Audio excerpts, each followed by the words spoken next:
جب انگریز بر صغیر پر راج کر رہے تھے تو ایبٹ آباد کے پہاڑوں میں ایک چشمہ بہتا تھا۔ اسی چشمے کے کنارے ایک مسجد بنائی گئی۔ وقت گزرتا گیا لیکن اس مسجد کا سکون، اس چشمے کی ٹھنڈک اور اس جگہ کی روحانیت آج بھی ویسی ہی ہے۔ یہ ہے الیاسی مسجد، جہاں صرف نماز نہیں پڑھی جاتی، دل بھی دھوئے جاتے ہیں۔ اس مسجد کی کہانی صرف عبادت سے آگے کی ہے۔ آئیے سناتے ہیں آپ کو وہ قصہ جو کتابوں میں نہیں فضاؤں میں لکھا۔ سال تھا 1932۔ ایبٹ آباد کے پہاڑوں میں ایک بزرگ آیا، لوگوں کو اکٹھا کیا اور کہا، جہاں پانی ہو وہاں پاکیزگی ہو، اور جہاں پاکیزگی ہو وہاں اللہ کا گھر ہونا چاہیے۔ وہ بزرگ تھے مولانا الیاس، جنہوں نے ایک خواب دیکھا کہ ایک مسجد ہو جو پہاڑوں کے دل میں ہو، جہاں نہ صرف نماز لوگ پڑھیں بلکہ سکون بھی پائیں۔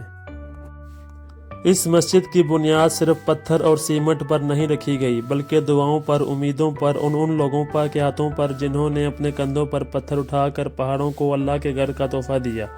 پانی کا چشمہ جو آج بھی بہتا ہے وہ صرف ایک قدرتی نعمت نہیں بلکہ گواہ ہے ہر اس دن کا جب جہاں روشنی سے اندھیرے کو ہٹایا گیا۔ یہ مسجد ایک مدرسہ بھی بنی، ایک پناہ بھی اور ایک نشان بھی۔